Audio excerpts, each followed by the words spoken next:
चलें जी। अच्छा जी, आपके जो तहसीलदार का पोर्टल है, होपफुली वो दोबारा से ओपन होगा। ठीक है। अच्छा, तहसीलदार का जो पोर्टल है ना आपकी जॉब का, ये दोबारा से ओपन होगा। इसकी दो चार सीटें हो रही हैं, जो पोर्टल ओपन करेंगे ये और बच्चों को अप्लाई करने के लिए कहेंगे कि भैया आप लोग अप्लाई कर लें। अच्छा जी, हमारा जो चैप्टर है कहाँ तक हम लोगों ने किया था? चैप्टर 4 भी हो गया, 5 6 हमारा हो चुका है, हमारा 7 भी हो गया था जिसमें हम लोगों ने पढ़ा था असेसमेंट किस तरह की जाती है। एक जर्नल असेसमेंट थी, एक आप लोगों की स्पेशल असेसमेंट थी। आज का जो चैप्टर है मोस्ट इम्पॉर्टेंट चैप्टर है, इसके अंदर से आप लोगों के बहुत ज्यादा एमसीक्यूज आएंगे। ठीक है। अब वो स्टूडेंट जिन्होंने रूल्स की क्लासेस अटेंड कर ली हैं या जिनको रूल्स का पता चल गया है, आप लोगों ने जितने भी चैप्टर साथ साथ कवर करते जाने हैं लॉ के, आप लोगों ने अपने रूल्स को देखते जाना है। क्योंकि ये आपका वाहिद चैप्टर नंबर 8 है जो आप लोगों का लैंड रेवेन्यू एक्ट जो 1967 का आता है, इसमें सबसे ज्यादा लेंथी और सबसे ज्यादा इंपॉर्टेंट है, जिसके अंदर से मैक्सिमम एमसीक्यूज बन के आएंगे। इसी चैप्टर को आप लोगों ने अपने रूल्स वाले जो मेरे लेक्चर्स हैं उसके अंदर, जो आप लोगों का कह लें कि कंसर्न, आप लोगों का जो चैप्टर होगा या रूल होंगे, वो आप लोगों ने बीच में ऐड करते जाने हैं। ठीक है। और इसके अलावा ये है कि इसके बाद जितने भी आप लोगों के चैप्टर्स आएंगे उसके अंदर सेक्शंस बहुत थोड़े हैं, और मोस्टली इसके ऊपर आप लोगों की दो और क्लासेस मेरे साथ होंगी जिसमें आप लोगों का ये वाला जो है कवर हो जाएगा। इसके बाद फिर हम लोग लैंड एक्विजिशन स्टार्ट कर लेंगे। ठीक है, वो आसान है, बाकी जितने हैं वो आसान है। सिर्फ यही आप लोगों का एक ऐसा लॉ था जो बहुत ज्यादा कह लें कि लेंथी था। मुश्किल तो कह नहीं सकते लेकिन लेंथी बहुत था। अच्छा जी, स्टार्ट करते हैं। निकालने जरा अपने कॉपी पेंसिल निकालें, क्योंकि कुछ चीजें मैंने साथ साथ आप लोगों को नोट डाउन करवानी है, वो बहुत ज्यादा इंपॉर्टेंट है। निकालें जरा अपने साथ साथ कॉपी पेंसिल निकाल लें, जहां जहां आप लोग नोट डाउन कर रहे हैं।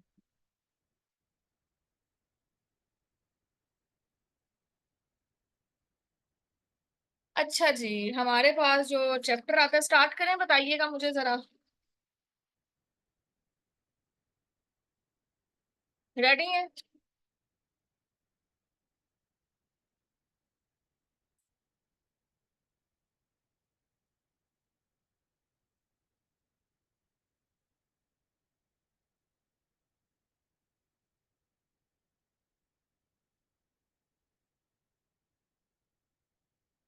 एग्जाम्स कब तक एक्सपेक्टेड है आपके? ईद के बाद हो जाएंगे। ईद के बाद आपके एग्जाम्स हो जाएंगे। पहले तहसीलदार होगा, फिर आपका पीएमएस होगा। ठीक है, पहले तहसीलदार होगा, फिर पीएमएस होगा। वो स्टूडेंट्स जिन्होंने रूल्स के अंदर रजिस्ट्रेशन करवाई हुई है, जो रूल्स वाले भी हैं स्टूडेंट्स, ठीक है, आप लोगों की तो अलहदा से टेस्ट होंगे। जिन्होंने रूल्स के अंदर जो है रजिस्ट्रेशन नहीं करवाई हुई, जो सिंपल तहसीलदार के 4 पेपर्स में आए हुए हैं ना, उनके टेस्ट और उनको स्पेशल वो जो वन लाइनर एमसीक्यूज वगैरह वो अवेलेबल नहीं होंगे। ठीक है।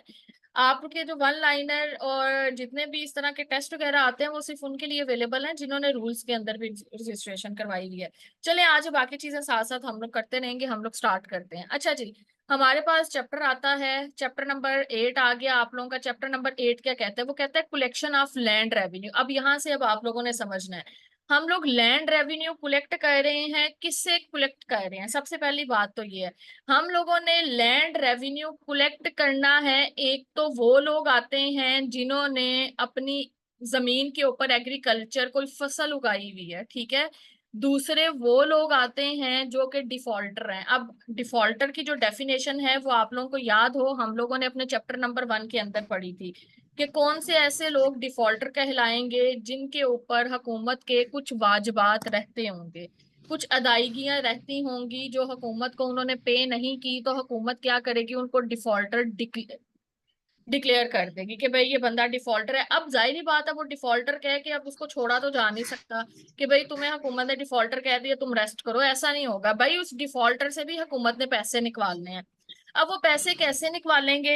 अब वो पैसे चाहे उसकी प्रॉपर्टी सेल करें, उसकी फसलें सेल करें, उसकी मूवेबल प्रॉपर्टी हो, उसकी इमूवेबल प्रॉपर्टी हो, ये सारी चीजें हम लोग आगे चल के देखते हैं कि प्रॉपर एक प्रोसेस किस तरह आता है इनका, कि भाई किस तरह एक डिफॉल्टर फसलें जो है वो बेची जाएंगी, या किस तरह जो है वो इश्तेहार वगैरह लगेंगे, किस तरह बोली लगाई जाएगी, ऑक्शन किस तरह होगी, ये सारी चीजें आगे चल के हम लोग डिटेल में पढ़ेंगे। अगर डिफॉल्टर के पैसे तब भी क्लियर नहीं होते तो किस तरह आप लोगों का जो लैंड जो रेवेन्यू ऑफिसर है वो किस तरह एक नोटिस जारी करेगा, अपने पास किस तरह अरेस्ट करके लेके आ सकता है, कौन कितने दिन अपने पास उस डिफॉल्टर को रखेगा, आपके कमिश्नर को क्या कहा जाएगा, आपका कलेक्टर का क्या काम होगा, आपका बोर्ड ऑफ रेवेन्यू कहाँ कहाँ पे अपना काम सर अंजाम देगा। ये सारी चीजें आप लोगों की जो है ना सेक्शन नंबर 8 के अंदर आती हैं। इसीलिए मैंने आप लोगों को कहा था कि भाई मोस्टली स्टूडेंट जो हैं इस क्लास को लाइव अटेंड कर लें, क्योंकि कोई भी मसला होगा तो साथ साथ आप लोग का क्लियर हो जाएगा। लेकिन खैर अगर किसी ने लाइव अटेंड नहीं की, कहीं पे भी आप लोगों को समझ ना आए तो आप लोग मैसेज करके मेरे से पूछ सकते हैं। अच्छा जी, आ जाए, हम लोग बात करते हैं अपने सेक्शन नंबर 74 की तरफ आते हैं। वो कहता है liability for payment of land revenue. अब वो कहते हैं लाइबिलिटी, लाइबिलिटी का क्या मतलब है, साथ साथ मैं आप लोगों को इस तरह करवा रही हूँ कि एमसीक्यूज किस तरह पेपर में आएंगे ये चीज याद रखनी है। एक सेक्शन के अंदर से एमसीक्यूज किस तरह आएगा। अब पेपर में वो आपसे पूछेगा according to section number 74 liability किसकी है, पेमेंट की, लैंड रेवेन्यू का जो आप लोगों का खाता लेना है या जिसने पैसे हुकूमत को देने हैं वो किसकी जिम्मेदारी है। सबसे पहले तो आप एक समझ लें कि भाई आप लोगों की पहली जिम्मेदारी आती है होल्डिंग की, ठीक है, और दूसरी जिम्मेदारी आती है इसका जो लैंड ऑनर है। पेपर के अंदर सवाल इस तरह पूछेगा कि बोथ, ठीक है, ए एंड बी बोथ भी आ सकता है, या वो सिर्फ आप लोगों को होल्डिंग वर्ड दे देगा, इस तरह करके आपको दे देगा। अच्छा जी, अब आप लोग ये कहेंगे कि भाई सिंपल सी बात है कि जो लैंड रेवेन्यू की पेमेंट की जिम्मेदारी है, पहली बात तो होल्डिंग। अगर तो आप लोगों को याद हो हम लोगों ने होल्डिंग की डेफिनेशन पढ़ी थी कि भाई होल्डिंग कौन है, जमीन का वो हिस्सा जो कि आपकी मलकियत में है उसको हम लोग होल्डिंग कहते हैं। जमीन का वो टुकड़ा, जमीन का वो हिस्सा जो कि आपकी मलकियत में है, जिसके ऊपर आप फसल उगा रहे हैं, क्योंकि हम लोगों ने लैंड रेवेन्यू कलेक्ट करना है सिर्फ अपनी जरई जमीन के ऊपर। जो हमारी जरई जमीन के ऊपर जितनी भी काश्तकारियां, जितनी भी फसलें उगी हैं, उन फसलों के ऊपर हमारा लैंड रेवेन्यू लगेगा, ठीक है। तो जमीन की जो मलकियत का जो हिस्सा आपके पास है उसके ऊपर आप लोगों की सबसे पहली जिम्मेदारी बनती है, क्योंकि देखें अब होल्डिंग, जमीन ने अपनी जेब से तो पैसे निकाल के नहीं देने, ठीक है, कि जमीन कहे कि भाई ये लो मेरे ऊपर इतनी काश्तकारी हुई है ले लो, भाई कौन देगा, उसका लैंड ऑनर देगा। अब एक चीज आप लोगों ने ये चीज समझनी है कि लैंड ऑनर किस टाइप के हो सकते हैं। लैंड ऑनर दो टाइप के हो सकते हैं। ये देखें जमीन का एक टुकड़ा है ना, ये एक देखें एक स्टेट आ गई, एक मोहाल आ गई, इसके ऊपर हम मजीद इसके पार्ट्स बना लें। अगर इसके पार्ट्स बना लें, एक यहाँ पे बंदा है जो मालिक है, एक यहाँ पे है, एक यहाँ पे है, एक यहाँ पे। अब वो कहता है कि अगर तो ये पूरी की पूरी जमीन का मालिक एक ही बंदा है तो वो बंदा सिंगल सेवरली वो बंदा रेवेन्यू पेमेंट पे करेगा हुकूमत को। अगर तो बंदे डिफरेंट किस्म के बंदों ने मिलकर उस जमीन को खरीदा हुआ है या उसके ऊपर काश्तकारी कर रहे हैं, जैसे एक आ गया दो तीन, तो वो बंदे जॉइंटली मिलकर क्या करेंगे, लैंड रेवेन्यू पे करेंगे हुकूमत को। तो यहां से पता चला कि हमारे सेक्शन नंबर 74 के अंदर दो एमसीक्यूज बनते हैं। पहले एमसीक्यूज वो आपसे लाइबिलिटी पूछेगा कि भाई किसकी लाइबिलिटी है, पहले नंबर पे होल्डिंग आ गई, दूसरे नंबर पे आप लोगों का लैंड ओनर आ गया, ठीक है। अब वो दूसरा एमसीक्यूज आप लोगों को क्या बनता है, वो पूछेगा कि जॉइंटली होगा कि सेवरली होगा, तो वो दोनों में आएगा। अगर तो जमीन आप लोगों की जॉइंटली है, एक से ज्यादा मालकान है, तो वो जॉइंटली पे करेंगे। जॉइंटली इस तरह पे करेंगे कि नंबर वन के ऊपर कुछ हिस्सा दे दिया उसको, उसके हिस्से में आ गया, दूसरे के ऊपर पेमेंट डिवाइड कर दी जाएगी। अगर तो पूरी की पूरी मोहाल का स्टेट का बंदा एक ही सिंगल बंदा मालिक है तो वो सारा का सारा रेवेन्यू जो है वो खुद ही पे करेगा। सेक्शन नंबर 74 क्लियर हुई बात, बताइएगा।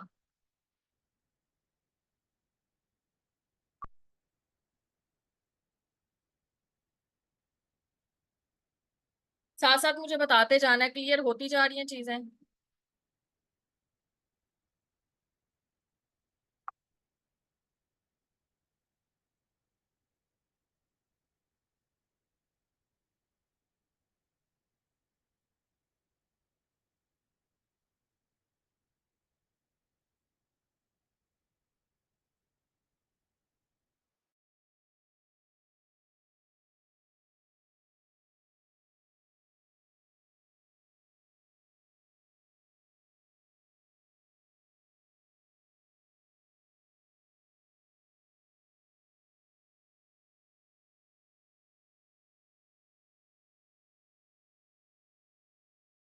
डन हो गया। अच्छा जी आगे चलते हैं। वो कहता है सेक्शन नंबर 75 क्या कहता है? सेक्शन नंबर 75 कहता है security for payment of land revenue. अच्छा जी, security of payment for land revenue क्या चीज आती है ये जरा हम लोग देखते हैं। अब यहाँ पे आप लोगों ने एक चीज को अंडरलाइन करना है, सिर्फ एक आप लोग लाइन अंडरलाइन करेंगे। वो किस तरह है?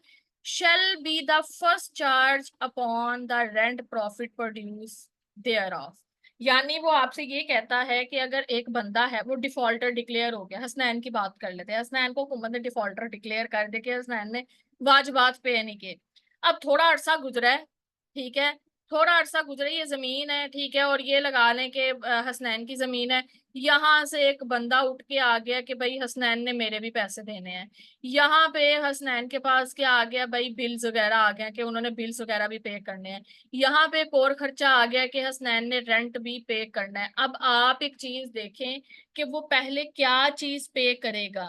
हसनैन सबसे पहले क्या चीज पे करेंगे? हुकूमत कहती है कि सबसे पहले हसनैन ने लैंड रेवेन्यू देना है, बाकी चीजें बाद में देखी जाएंगी, पहले हमारा खाता क्लियर किया जाए। ठीक है, क्लियर हुई बात? शेल बी फर्स्ट चार्ज, सबसे पहला चार्ज किसका होगा? गवर्नमेंट का होगा, पहले गवर्नमेंट को पे करना है, बाकी खाते बाद में देखे जाएंगे। ये बात क्लियर होगी 75? बस इतनी याद रखनी है, it is the first charge, ये आपका पहला चार्ज है कि आप लोगों ने सबसे पहले क्या पे करना है? आप लोगों ने लैंड रेवेन्यू पे करना है। बताएं यहाँ पे क्लियर हो गया?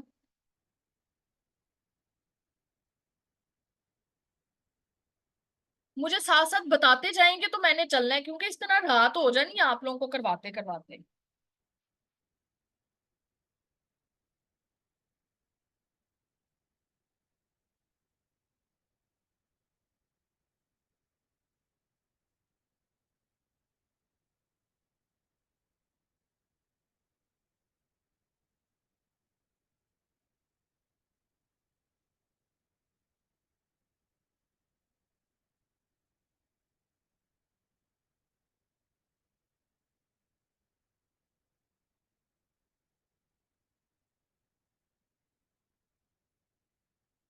अच्छा जी, आगे वो कहता है 76 क्या कहता है आप लोगों का सेक्शन नंबर? वो कहता है order to regulate payment of land revenue. Land revenue की जो पेमेंट का जो भी ऑर्डर है वो कौन रेगुलेट करेगा? तो सिंपल सी बात है, बोर्ड ऑफ रेवेन्यू। ठीक है, बोर्ड ऑफ रेवेन्यू जो है वो क्या करेगा? वो ऑर्डर देगा लैंड रेवेन्यू की पेमेंट का। लेकिन एक चीज याद रखिएगा, आप लोगों का जो लैंड रेवेन्यू है वो आपका इंस्टॉलमेंट में पे होगा अकॉर्डिंग टू सेक्शन नंबर 75। ठीक है, जब भी कोई पेएबल होगा तो पेएबल के अंदर आप लोगों का जो बंदा है वो इंस्टॉलमेंट में पे करेगा। आपका जो अमाउंट है वो लम्स लम सिर्फ एक ही सूरत में पे होगी। वो किस सूरत में होगी? अगर बोर्ड ऑफ रेवेन्यू अपना ऑर्डर जारी करता है, अदरवाइज आपकी पेमेंट इंस्टॉलमेंट में ही चलेगी। ये आपका सेक्शन नंबर 76 कहता है कि जितने भी पेमेंट से रिलेटेड जो भी ऑर्डर्स हैं वो कौन देगा? वो आपका बोर्ड ऑफ रेवेन्यू देगा। अगर क्या वो कहता है वैसे तो आपकी इंस्टॉलमेंट्स चलती रहेंगी, इंस्टॉलमेंट में पे करेंगे। अगर तो आपके बोर्ड ऑफ रेवेन्यू ने कोई ऑर्डर दे दिया ना कि सारा पैसा इकट्ठा जमा करवाएं, फिर इकट्ठा जमा करवाना पड़ेगा, अदरवाइज नहीं, अदरवाइज आप इंस्टॉलमेंट में पे कर सकते हैं। ठीक है, अच्छा आगे वो क्या कहता है? आगे वो कहता है, हाँ, आगे वो कहता है कि rules to regulate collection remission suspension of land revenue. अब आप एक चीज देखें कि रूल्स बनाने का, ठीक है, रूल्स बनाने की जो पावर है वो किसके पास है? रूल्स कौन से बनाने हैं? रूल्स बनाने हैं जो आप लोगों का लैंड रेवेन्यू कलेक्ट किया जाएगा उसकी रीसमीशन के लिए या उसकी सस्पेंशन के लिए। ठीक है, अब उसमें क्या चीजें आ सकती हैं? फॉर एग्जांपल देखें, आपका एक रूल बन गया, जैसे एक भाई इस फलाने बंदे ने इतनी पेमेंट करनी है, ये रूल कौन बनाएगा? ये रूल आपका बोर्ड ऑफ रेवेन्यू बनाएगा। अगर उसके अंदर कोई चेंजिंग करनी है वो भी बोर्ड ऑफ रेवेन्यू करेगा, अगर उसको सस्पेंड करना है वो भी बोर्ड ऑफ रेवेन्यू करेगा। तो यहाँ पे हमें ये चीज पता चली कि भाई सेक्शन नंबर 75 के अंदर, सॉरी 76 के अंदर और 77 के अंदर के भाई जो रूल्स बनाने हैं और जो रूल्स का ऑर्डर होगा वो पावर सिर्फ हमारे बोर्ड ऑफ रेवेन्यू के पास है, वो पावर और किसी के पास अवेलेबल नहीं है। क्लियर हो गई बात यहाँ पे? अच्छा जी, अब 78 सेक्शन क्या कहता है? वो कहता है cost recoverable as part of arrear. अब आप एक चीज देखें, हमने बात की थी हसनैन यहाँ पे डिफॉल्टर डिक्लेयर कर दिए गए हैं कि हसनैन ने पेमेंट नहीं की, ठीक है भाई, लैंड रेवेन्यू पे नहीं किया। अब आप एक चीज देखें कि अब हुकूमत ने अपना लैंड रेवेन्यू निकालना तो है किसी ना किसी तरीके से, कोई ना कोई तरीका तो करेगी। अब फॉर एग्जाम्पल हुकूमत क्या करती है कि हसनैन की जो जमीन है, ठीक है, उसके अंदर फसल उगी हुई है, ठीक है, फसल उगी हुई है, लेकिन उसकी अभी काश्तकारी या कह लें कि उसको उसकी अभी कटाई नहीं की गई। अब आप देखें हुकूमत क्या करेगी, हुकूमत ने अपना खर्चा पूरा करना है, अपना लैंड रेवेन्यू कलेक्ट करना है, हुकूमत क्या करेगी, सबसे पहले जो फसल उगी हुई है इसको कटवाएगी, ठीक है। अब आप एक चीज देखें, वो कटवाएगी, बोली लगाएगी, फिर उसको बेचेगी, फिर लैंड रेवेन्यू कलेक्ट करेगी। अब वो ये कह रहे हैं कि इसके ऊपर जितना भी खर्चा आएगा, अब खर्चा किस तरह का आ सकता है भाई, वो जो ट्रैक्टर हैं जिन्होंने कटाई करनी है आके, या वो जो लोग हैं जिन्होंने कटाई करनी है, जितना भी खर्चा हुकूमत करेगी लैंड रेवेन्यू को कलेक्ट करने के लिए, वो खाता भी हसनैन के खाते में जाएगा, वो भी हसनैन ने पे करना है, गवर्नमेंट की कोई जिम्मेदारी नहीं। यहां से पता चला कि जितनी भी कॉस्ट आएगी आपके डिफॉल्टर से निकलने के लिए, जो पेमेंट निकलनी है, वो कॉस्ट प्लस आपका जितना भी एरियर होगा, एरियर हम लोग पढ़ के आए थे, जितने भी वाजबात होंगे, ठीक है, लैंड रेवेन्यू के जितने भी वाजबात होंगे वो कौन पे करेगा, वो आपका डिफॉल्टर पे करेगा। हुकूमत के वाजिबात यानी हुकूमत के खर्चे भी उसके ऊपर टोटली आते हैं। ये आपका सेक्शन नंबर 78 कहता है। क्लियर होगी बात यहाँ पे? बताइएगा, सेक्शन नंबर 78 क्लियर हुआ? डन हो गया। अच्छा जी, अब वो आगे कहता है सर्टिफिकेट इशू करना है, ठीक है। सर्टिफिकेट कौन इशू करेगा? ठीक है, सर्टिफिकेट भी तो इशू करना है ना।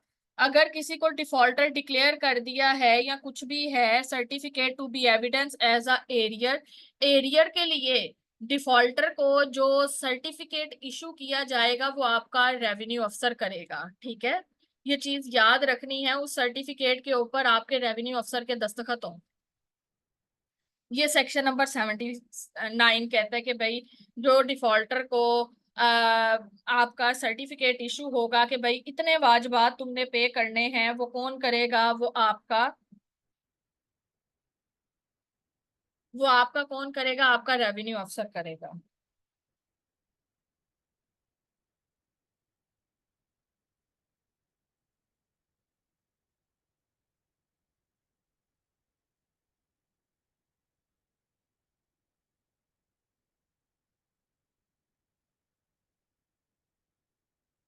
चले जी आगे आ जाए।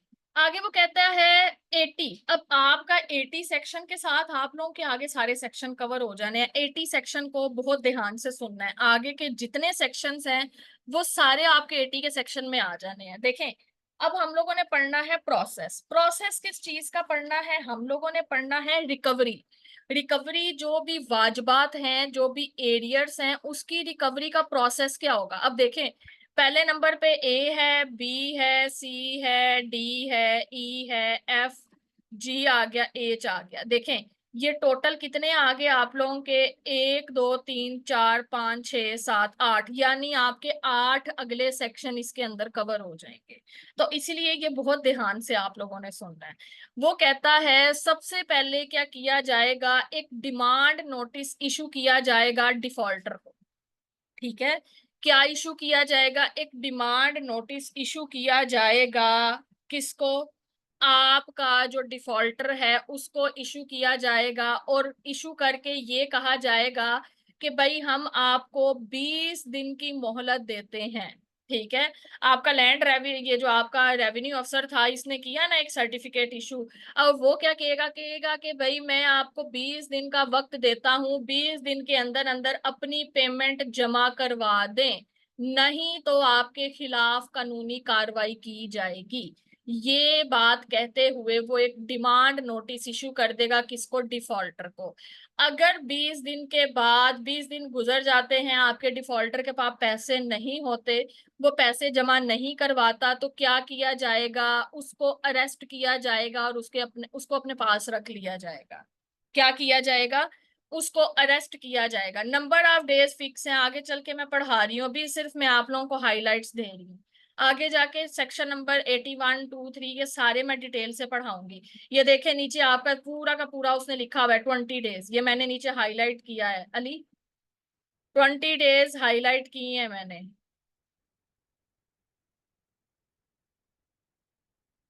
जितने भी डेज मैं बता रही हूँ, मैं बार बार बोलती हूँ 20 डेज, 30 डेज, 40 डेज। तो इसका मतलब है कि मैं एक्यूरेट डेज पूछ रही हूँ, ये आप लोगों के कांस्टेंट है, ये इधर उधर से हिलने वाले नहीं है डेज। ठीक है, जितने मैंने बताए हैं ये फिक्स हैं आपके डेज। उन्होंने कहा है कि भाई 20 दिन के अंदर अंदर आना पड़ेगा आपको बताने के लिए। अगर वो नहीं आता तो क्या होगा, इसके वारंट इशू कर दिए जाएंगे।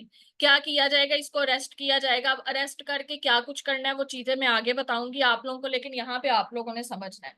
अच्छा जी, अरेस्ट करके अपने पास डिटेंशन यानी उस बंदे को अपने पास रख लिया उन्होंने।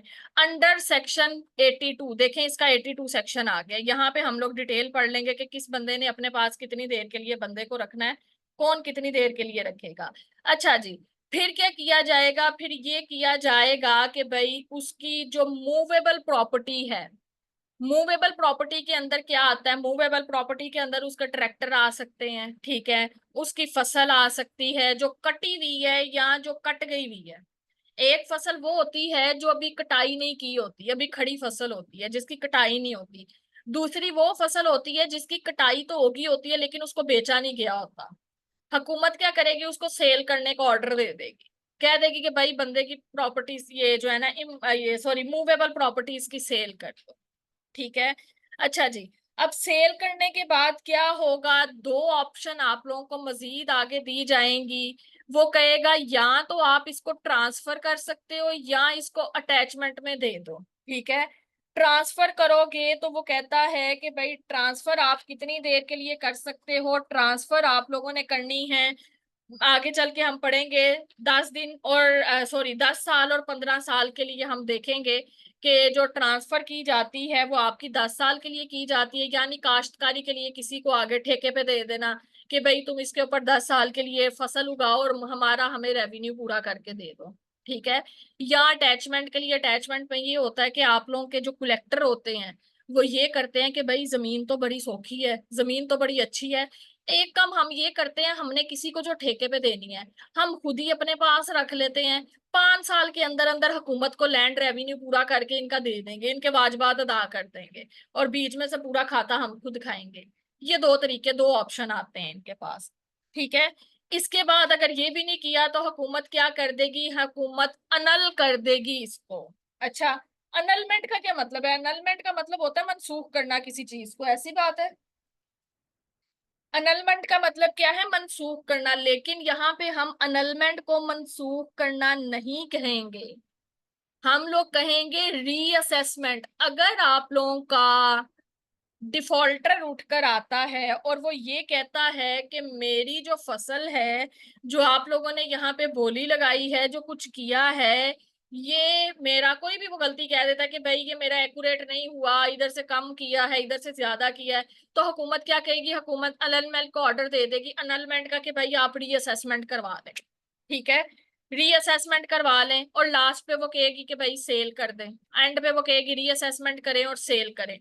अगर वो चीजें मूवेबल प्रॉपर्टी को सेल करने के बाद भी पैसे पूरे नहीं हो रहे, ठीक है, मूवेबल प्रॉपर्टी को पैसे पूरे करने के बाद भी पैसे नहीं हो रहे, तो फिर हुकूमत की साइड पे आएगी, इमूवेबल प्रॉपर्टी की तरफ आएगी, वो भी बेचना शुरू कर देगी, जमीन बेच देगी, आपका घर भी बिकवा सकती है। हुकूमत ने सिर्फ अपना खाता पूरा कर, क्लियर होगी बात, कि ये पूरा का पूरा एक प्रोसेस चलेगा जिस प्रोसेस के तहत आपका जो डिफॉल्टर है उसे पैसे निकवाले जाएंगे।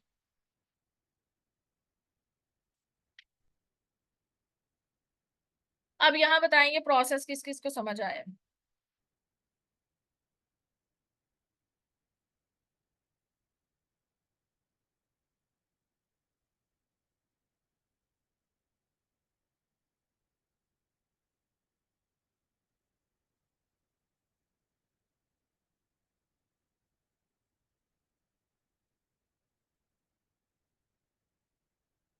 हाजिरी लगवाए जरा, उठ जाए। सोना नहीं है किसी ने, अभी हम लोगों ने जमीनें बेचनी है, उठ जाए भाई। अभी हम लोगों ने डिफॉल्टर से जमीनें उसकी खाता निकलवाना है, उठ जाए उठ जाए। अब इन बाकी सारे सेक्शन को पढ़ते हैं, अब सारे सेक्शन साथ साथ पढ़ते हैं, देखें। Under section notice, demand notice जाएगा अंडर सेक्शन 81। ये लें भाई, अंडर सेक्शन 81 पढ़ लेंगे कि आपका डिमांड नोटिस चला गया। ठीक है, रेवेन्यू अफसर ने आपका डिमांड नोटिस भेज दिया। ठीक है, इसके बाद अरेस्ट वाला आ जाएगा, ये 82 आ जाएगा। डिमांड नोटिस दिया था उन्होंने, बीच में 20 दिन का टाइम दे दिया था। क्या उसका ट्रैक रिकॉर्ड क्लियर कर दे, जाहिर ही बात है, डिफॉल्टर पेमेंट क्लियर कर देगा तो उसका ट्रैक रिकॉर्ड क्लियर हो जाएगा, सिंपल सी बात है, वो तो होना ही है, क्लियर तो होगा ही। आगे चलें, देखते जाएं आगे क्या होता है, अभी आगे क्या होता है हसनैन, देखते जाएं आगे, बड़ा लंबा है अभी। भाई अरेस्ट के लिए उन्होंने कहा था कि भाई मोहलत दी थी 20 दिन की। ठीक है, कि भाई 20 दिन के अंदर अंदर आ जाए, 20 दिन के अंदर नहीं आया तो भाई क्या किया जाएगा, उसको अरेस्ट कर लिया जाएगा। अब अरेस्ट किस तरह करना है, ये भी थोड़ी सी चीजें हम लोग देख लेते हैं कि भाई अरेस्ट उसको किस तरह किया जाएगा। अच्छा जी, अरेस्ट उसको इस तरह किया जाएगा कि जो आपका रेवेन्यू अफसर है, ठीक है, रेवेन्यू अफसर की बात कर रही हूं मैं यहाँ पे, ये देखे रेवेन्यू अफसर, ये यहाँ पे लिखा हुआ है रेवेन्यू अफसर। रेवेन्यू अफसर ग्रेड 1 और ग्रेड 2 लिख लें अपने पास। रेवेन्यू अफसर है आपका ग्रेड 1 का और ग्रेड 2 का। वो क्या करेगा कि पुलिस को बोलेगा और वो 10 दिन के लिए बंदा अपने पास रख सकता है। कितने दिन के लिए? Period for 10 days not exceeding 10 days. 10 दिन से ज्यादा रेवेन्यू अफसर बंदा अपने पास नहीं रख सकता। ठीक है, सिर्फ 10 दिन के लिए रेवेन्यू अफसर जो है वो बंदे को अपनी कह लें कि अपनी हिरासत में रख सकता है। डन हो गया। अच्छा जी, 10 दिन के बाद वो क्या करेगा, देखिए यहाँ पे लिखा हुआ है पर्सनल रिस्ट्रेंट में रखेगा। ये लफ्ज आप लोगों ने याद रखना है कि आपका रेवेन्यू ऑफिसर इसको पर्सनल रिस्ट्रेंट में रखना है। इसके बाद क्या करेगा भाई, 10 दिन के बाद आप लोगों का जो ग्रेड 1 और ग्रेड 2 का बंदा है वो क्या करेगा, कलेक्टर को जाके बता देगा, असिस्टेंट कलेक्टर को बता देगा, सॉरी, आपके कलेक्टर को जाके बता देगा कि भाई फलाना बंदा 10 दिन से मेरे पास है, मैं इसको अरेस्ट करके लेकर आया था, इसने काम नहीं किया। तो आप जो है ना आगे का खाता बताएं कि इसका खाता क्या करना है। ठीक है, कलेक्टर के पास ये पावर है कि या तो वो उसको सिविल जेल भेज देगा, ठीक है, या उसको 30 दिन के लिए अपने पास रख सकता है।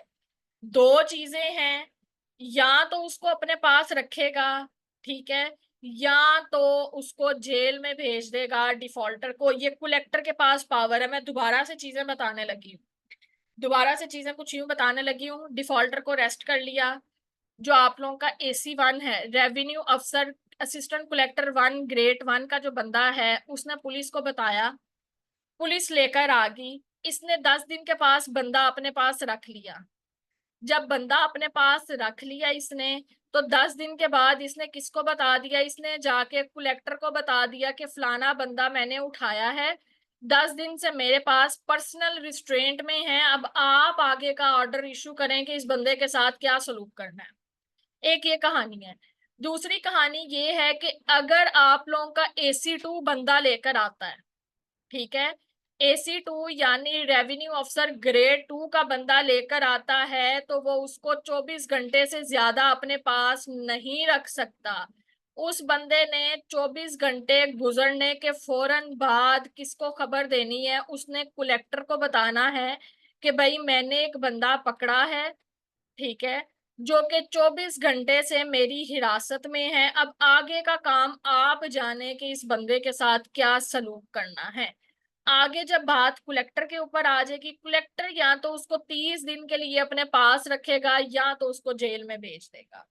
देखें, नॉट एक्सीडिंग पीरियड आपका आता है the month, the date of order. Clear होगी बात यहाँ पे, अब समझ आई, कहानी क्लियर हुई?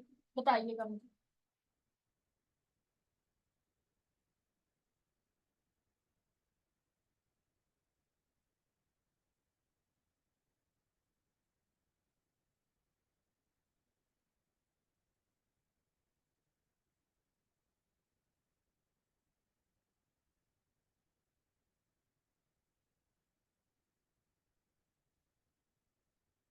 आपका जो AC2 है ना, उसने 24 घंटे के बाद कलेक्टर को बता देना है ना, कलेक्टर को बता देना उसने।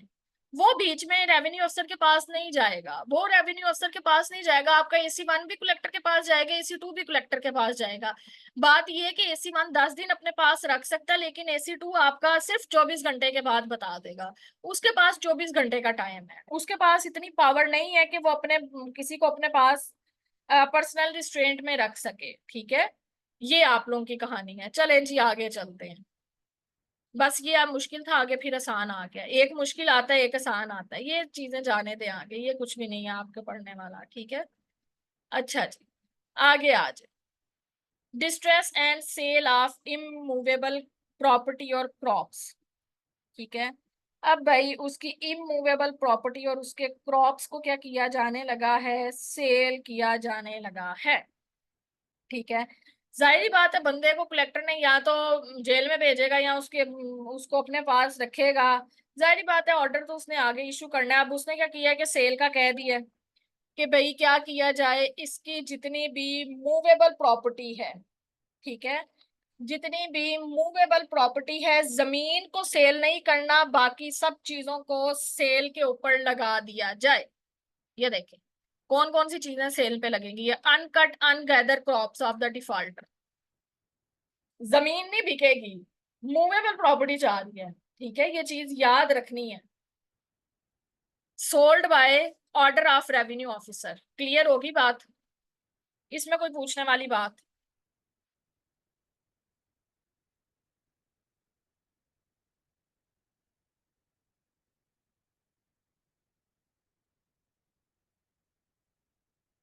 आगे बताएं, कोई पूछने वाली बात? आप जवाब नहीं देंगे, मैं आगे से नहीं पढ़ाऊंगी, मैं यहीं पे छोड़ दूंगी।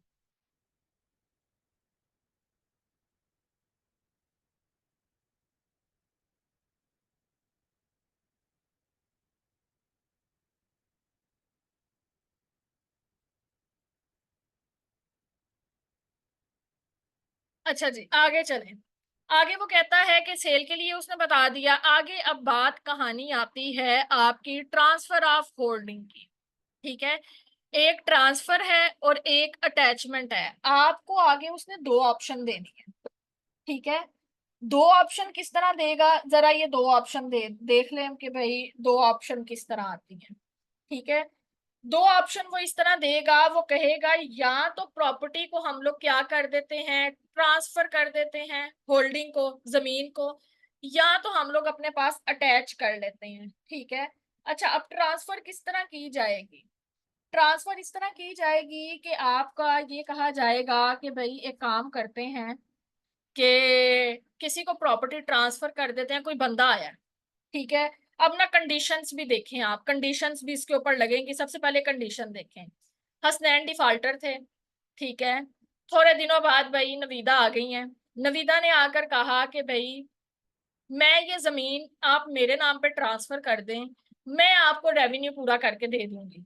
ठीक है, अब वहां पे जो अफसर है, उसने कलेक्टर है, उसने ये पूछा कि भाई आप मुझे बताएं कि आप हमारी कंडीशन पे पूरा उतरती हैं। अब वो पूछेंगे कौन सी कंडीशन। पहली कंडीशन ये आती है कि क्या आप टैक्स टैक्स पे करती हैं। पहले तो वो देखेंगे कि टैक्स पेयर है कि नहीं। दूसरी बात ये पूछेंगे ये कि भाई क्या आप पहले से डिफॉल्टर तो नहीं हैं। क्लियर हो गई बात? क्या आप पहले से डिफॉल्टर तो नहीं हैं, क्या आप हुकूमत का टैक्स पे करती हैं, क्या आप टैक्स पेयर हैं। ये दो कंडीशन है। इसको देखने के बाद अगर तो कंडीशन के ऊपर उतरती हुई वहीदा, तो फिर क्या किया जाएगा, ये प्रॉपर्टी जो है वो ट्रांसफर कर दी जाएगी। कितने साल के लिए? नॉट एक्सीडिंग 15 ईयर, 15 साल के लिए ये जो प्रॉपर्टी है ये ट्रांसफर कर दी जाएगी। और ट्रांसफर करके 15 सालों के अंदर नवीदा क्या करेंगी, पूरा का पूरा खाता क्लियर करती जाएंगी। क्लियर होगी बात? एक तो ये तरीका है, ट्रांसफर ऑफ होल्डिंग हो सकती है। दूसरा क्या तरीका है, दूसरा देखते हैं। अच्छा जी, दूसरा तरीका भी अब हम देख लें। दूसरा वो कहता है अटैचमेंट। दूसरी ऑप्शन वो अटैचमेंट की देगा, अटैचमेंट ऑफ होल्डिंग। अच्छा कभी कभार ये होता है कि आपका, अब कलेक्टर है ना, आपका कलेक्टर ये कह सकता है कि भाई जमीन बड़ी अच्छी है, ठीक है, फसल फुसल अच्छी होती है, तो ये काम करते हैं कि हम अपने पास ही रख लेते हैं। हुकूमत को क्या करेंगे, हुकूमत को जो सरप्लस होगा, प्रॉफिट होगा, हुकूमत को देते रहेंगे, ठीक है। उसका लैंड रेवेन्यू करते रहेंगे, देते रहेंगे, और बाकी हमारे पास खाता आता रहेगा, ठीक है। अब अटैचमेंट के लिए 5 साल के पास कलेक्टर के पास होती है जमीन, बस इतना याद रखना है। 5 साल के पास कलेक्टर के पास जमीन आती है। ट्रांसफर में 15 साल है, अटैचमेंट में 5 साल के लिए कलेक्टर के पास जाती है। अनलमेंट के लिए, अनलमेंट ऑफ असेसमेंट, अनलमेंट जो है वो क्या हो सकती है, 1 साल के पीरियड के बाद अगर असेसमेंट ठीक नहीं हुई तो बोर्ड ऑफ रेवेन्यू क्या कह सकता है कि रीअसेसमेंट की जाए, लेकिन पीरियड 1 साल गुजरने के बाद। फॉर एग्जाम्पल, एक बंदा उठ के आ गया, जमीन का मालिक आके कहता है कि भाई मेरी जमीन के ऊपर जो आप लोग लैंड रेवेन्यू कलेक्ट कर रहे हैं या मुझे जो पैसा जा रहा है, देखें वो प्रॉपरली नहीं जा रहा, आपने इसको असेसमेंट इसकी ठीक नहीं की।